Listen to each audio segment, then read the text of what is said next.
आप सभी विद्यार्थी के लिए ये वीडियो है। फिर चाहे आप 8th क्लास में हैं, 9th क्लास में हैं, 10th क्लास में हैं, 12th क्लास में हैं, 12th में आर्ट्स, साइंस, कॉमर्स लिए हैं या फिर यूनिवर्सिटीज के स्टूडेंट हैं और आप सभी कुछ दिनों में एग्जाम देने वाले हैं, तो इससे ज्यादा मोस्ट इम्पोर्टेंट वीडियो हो ही नहीं सकता। आज हम बात करेंगे साइंस पेपर में कुछ ना आए तो क्या करें, या फिर साइंस पेपर में अगर कोई क्वेश्चन का आंसर नहीं मालूम तो क्या करेंगे, कैसे लिखेंगे, क्या लिखेंगे। जी हाँ, मान लीजिए आप साइंस पेपर का एग्जाम देने गए, एग्जाम में आपको क्वेश्चन पेपर दिए गए। अब यहाँ पे दो केस सामने निकल के आते हैं। केस नंबर 1, आप पढ़ने लिखने में कितना भी टैलेंट क्यों ना हो, लेकिन क्वेश्चन पेपर में 1-2 क्वेश्चन तो ऐसा जरूर रहते हैं जिसका आंसर आपको नहीं पता। केस नंबर 2, आप कुछ भी नहीं पढ़े हैं, कमजोर विद्यार्थी हैं और क्वेश्चन पेपर में बहुत से क्वेश्चन के आंसर आप नहीं जानते हैं या तो कुछ भी नहीं जानते हैं। तो आप सभी विद्यार्थी को ध्यान में रखते हुए ये वीडियो तैयार किए गए हैं, इसलिए आप इस वीडियो को अच्छे से ध्यान से देखिएगा और समझने की कोशिश कीजिएगा। वीडियो को अंत तक देखिएगा, क्योंकि आधा अधूरा ज्ञान कोई काम का नहीं होता, प्लस खतरनाक भी होता है।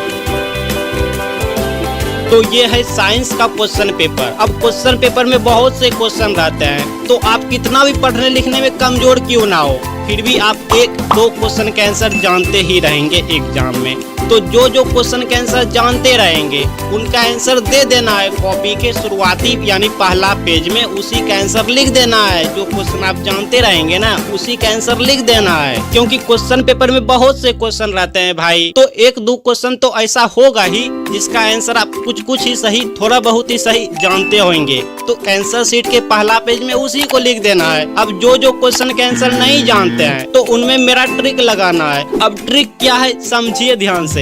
मान लीजिए इस क्वेश्चन का आंसर आप नहीं जानते हैं, एक पल के लिए मान लीजिए हम आपको डेमो सिखा रहे हैं, ठीक है, सीख जाइएगा तो आप अपने एग्जाम पेपर में लगा लीजिएगा ट्रिक। इसलिए वीडियो को ध्यान से देखिए और सीखिए, ठीक है। हम आपको एक डेमो सिखा रहे हैं, एक एग्जाम्पल दे रहे हैं, एक एग्जाम्पल लेके आपको सिखा रहे हैं ट्रिक। ये ट्रिक सभी पेपर में काम करेंगे। और तो मान लीजिए इस क्वेश्चन का आंसर आप नहीं जानते हैं, एक पल के लिए मान लीजिए भाई, एक पल के लिए मान लीजिए कि विद्युत मोटर का क्या सिद्धांत है, सपोज कीजिए आप नहीं जानते हैं और आप ये भी नहीं जानते हैं, एक पल के लिए मान लीजिए भाई आप ये भी नहीं जानते हैं कि 2 ऊर्जा स्रोतों का नाम मान लीजिए आप नहीं जानते हैं। तो सबसे पहले विद्युत मोटर सिद्धांत में ट्रिक लगाते हैं, फिर इसमें 2 ऊर्जा स्रोतों के नाम में ट्रिक लगा के आपको सिखाएंगे कि अगर एग्जाम में कोई क्वेश्चन का आंसर नहीं आए तो आपको कैसे आंसर सही लिखना है, जिससे उस क्वेश्चन के 0 नंबर मिलने की जगह पे उसका पूरे के पूरे नंबर आपको मिले। तो ट्रिक लगाने से पहले आपको आंसर शीट में इस तरह से लिख लेना है। आप ध्यान से वीडियो को देखिएगा तभी समझ आएंगे, ठीक है। हाँ, तो ट्रिक लगाने से पहले आपको आंसर शीट में भाई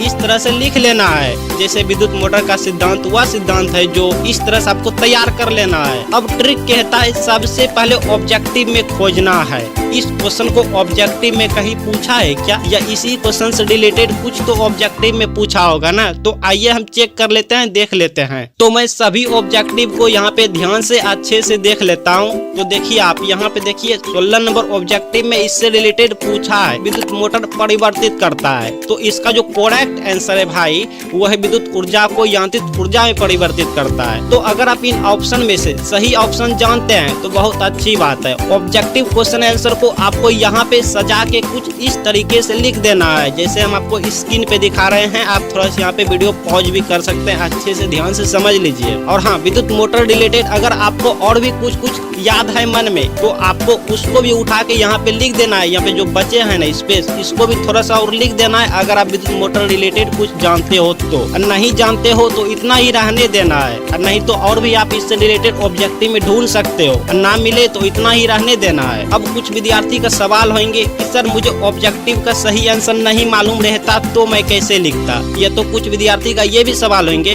कि सर मेरे क्वेश्चन पेपर में ऑब्जेक्टिव नहीं पूछे जाते हैं, सिर्फ और सिर्फ सब्जेक्टिव लॉन्ग क्वेश्चन ही पूछे जाते हैं, तो मैं क्या करूंगा। तो आप सभी का डाउट इस वीडियो में क्लियर करेंगे, बने रहिए वीडियो पे एंड तक। देखिए अगर ऑब्जेक्टिव का सही ऑप्शन नहीं जानते रहेंगे ना, तो इस सिचुएशन में आपको किसी को भी यहाँ पे उठा के लिख देना है। मतलब यहाँ पे 4 ऑप्शन है ना, 4 ऑप्शन में से किसी भी ऑप्शन को यहाँ पे उठा के लिख देना है। और विद्युत मोटर रिलेटेड आप कुछ जानते हैं तो उनको भी यहाँ पे खाली जगह पे लिख देना है। और अगर बाय चांस ये प्रश्न ऑब्जेक्टिव में ही नहीं मिले, हाँ या तो ऑब्जेक्टिव आपके क्वेश्चन पेपर में नहीं पूछे जाते हैं, ओनली लॉन्ग क्वेश्चन सब्जेक्टिव पूछे जाते हैं, ऑब्जेक्टिव नहीं पूछे जाते हैं, या तो ये क्वेश्चन ऑब्जेक्टिव में नहीं मैच किया, तो इस सिचुएशन में आपको ट्रिक नंबर यहाँ पे ए नहीं लगाना है। ट्रिक नंबर ए फेल कर गया, काम नहीं आया। अब आपको ट्रिक नंबर बी लगाना है। ट्रिक नंबर बी क्या है भाई? बी है मिलता जुलता रिलेटेड लिखना है। जैसे यहाँ पे देखिए क्वेश्चन क्या था कि विद्युत मोटर का क्या सिद्धांत है, तो विद्युत मोटर का सिद्धांत से रिलेटेड क्या क्या हो सकता है भाई?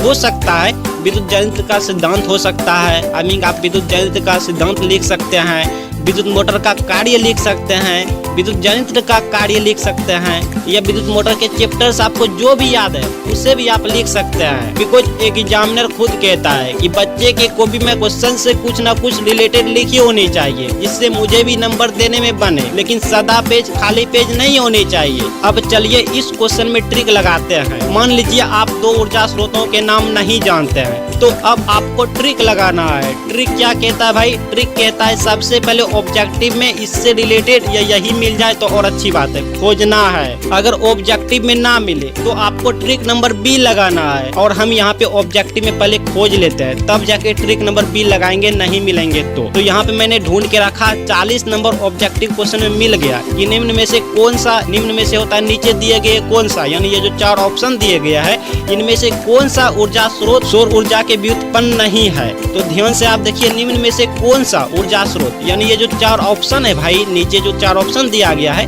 ये चारों ऑप्शन ऊर्जा स्रोत ही है। तो क्वेश्चन में 2 ऊर्जा स्रोत का नाम ही लिखने को बोला गया है, तो यही 4 ऑप्शन में से किन्हीं 2 को उठा के लिख देना है। तो हम यहाँ पे भूतापीय ऊर्जा और पवन ऊर्जा को लिख देते हैं कुछ इस तरीके से।